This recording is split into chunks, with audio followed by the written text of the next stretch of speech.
Video देखने और फर्जी मुकदमे में फंसाने की धमकी देकर लाखों की साइबर ठगी करने वाले गिरोह का पर्दाफाश। साइबर क्राइम थाना पुलिस ने प्रतिबिंब पोर्टल के जरिए चिन्हित किए गए हॉटस्पॉट से 4 शातिर अभियुक्तों को गिरफ्तार किया। गुजैनी, बर्रा, किदवई नगर व नौबस्ता क्षेत्र के लोगों को बनाया जा रहा था निशाना। आरोपी खुद को एयरटेल पॉस एजेंट बताकर जाली सिम और फिनो बैंक के फर्जी म्यूल खाते खोलकर करते थे ठगी। गृह मंत्रालय के निर्देश पर 14C के प्रतिबिंब पोर्टल से मिली तकनीकी मदद से गिरोह का हुआ भंडाफोड़। अभियुक्तों के खिलाफ थाना साइबर क्राइम में BNS की धारा 318, 4, 338, 339, 3, 5, IT एक्ट की धारा 66D व दूरसंचार अधिनियम की धारा 42 में केस दर्ज। आज 26 जून को टीम ने लोकेशन ट्रेस कर की गिरफ्तारी। पुलिस कमिश्नरेट की बड़ी कार्रवाई। टोटल साइबर थाने द्वारा आज 4 व्यक्तियों की टोटल अरेस्टिंग हुई है।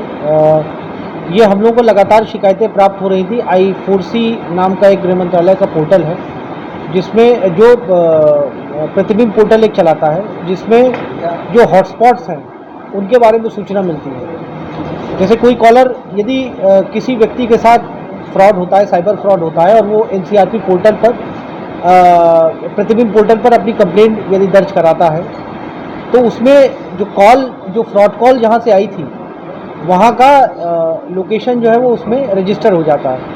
और इस तरह से हॉटस्पॉट्स में चिन्हित होते हैं, रेड हॉटस्पॉट चिन्हित होते हैं। तो हम लोग लगातार इसकी ट्रैकिंग और इसकी मॉनिटरिंग कर रहे थे। तो इसमें ये आया कि कानपुर में भी इस तरह के हॉटस्पॉट्स हम लोगों ने देखे, और इसके ऊपर फिर कुछ वर्क किया हम लोगों ने। इसकी लोकेशंस और इन पे जो जिस तरह के ट्रांजैक्शंस हो रहे थे उसको हम लोगों ने स्टडी किया। उसका जो खाका था उसको हम लोगों ने स्टडी किया, और इसके आधार पर 4 साइबर अपराधियों की आज अरेस्टिंग हुई है। इनका नाम है शिवम वर्मा, अंकित दीक्षित, गौरव सचान और ये कासान राइन।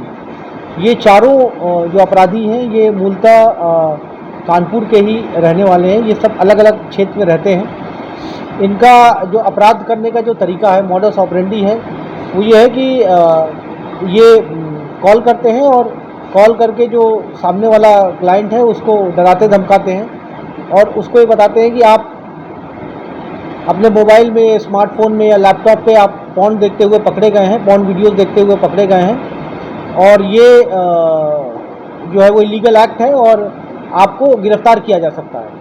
ये डराते हैं और फिर उसके बाद उससे नेगोशिएट करते हैं, उसको एक्सटॉर्ट करते हैं, और एक्सटॉर्शन के बाद ये लोग पैसे ऐंठते हैं। इस तरह से टोटल 66 कंप्लेंट्स उस पोर्टल पर हमें प्राप्त हुई थी, जिसका अवलोकन करने में, जिसकी स्टडी करने के बाद इन सब की अरेस्टिंग हुई है। इनके पास से biometric machine, payment machine, prepaid sims, mobile phone, कुछ डिवाइसेस हम लोग को प्राप्त हुई हैं, जिसकी हम लोग अभी, क्योंकि अभी इनकी अरेस्टिंग हुई है, उसको हम लोग डिटेल में स्टडी कर रहे हैं। जिन के साथ इन लोगों ने फ्रॉड किया है, क्योंकि संख्या बहुत ज़्यादा है, उसकी हम लोग एनालिसिस कर रहे हैं। उनके बैंक अकाउंट्स कितने का फ्रॉड हुआ है, उनसे व्यक्तिगत रूप में हम लोग संपर्क करने का प्रयास कर रहे हैं। और ये टोटल जो ये लंबे समय से ये कर रहे हैं, और ये कभी पकड़े नहीं गए थे। इसमें जो ये 3 व्यक्ति हैं, शिवम वर्मा, अंकित और कासान राइन, ये कक्षा 6 और 7 तक ही पढ़े हैं। ये दर्शाता है कि कम पढ़े लिखे होने के बावजूद ये सब शातिर अपराधी हैं, और भोले भाले लोगों को ये लोग फंसा करके उनसे पैसा एक्सटॉर्ट करते हैं। इन सभी को अरेस्ट करके माननीय न्यायालय के समक्ष प्रस्तुत किया जाए जुडिशियल रिमांड के लिए। शेष इसमें 2 अभियुक्त अभी बचे हुए हैं, अमन और राहुल, जिनको कि हम लोगों ने अभी वांछित दिखाया है। इनकी भी शीघ्र गिरफ्तारी सुनिश्चित करेंगे।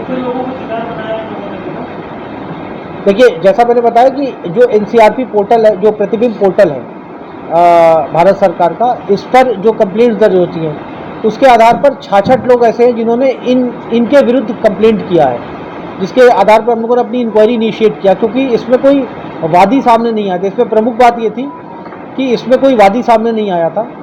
प्रतिबिंब पोर्टल के माध्यम से जो ऑनलाइन कंप्लेंट्स आई थी, उन्हीं के आधार पे इनको ट्रैक किया गया और उनको पकड़ा गया। इनका गैंग और भी कहीं सक्रिय है क्या? कोई आपराधिक इतिहास पहले का भी रहा है? आपराधिक इतिहास अभी इनका नहीं मिल पाया। देखिए, इनका काम करने का तरीका इतना डिसेप्शन से ये लोग काम करते थे और छुप करके काम करते थे, और इसमें अलग अलग मोबाइल फ़ोन्स, अलग अलग सिम्स का इस्तेमाल करते थे, जिनको कि ट्रैक कर पाना बहुत मुश्किल था। ये लोग अभी जब इनसे डिटेल में जब इंटरोगेशन हुई तो ये पता चला है कि ये लोग लंबे समय से ये काम कर रहे हैं, बट कभी इससे पहले पकड़े नहीं गए हैं।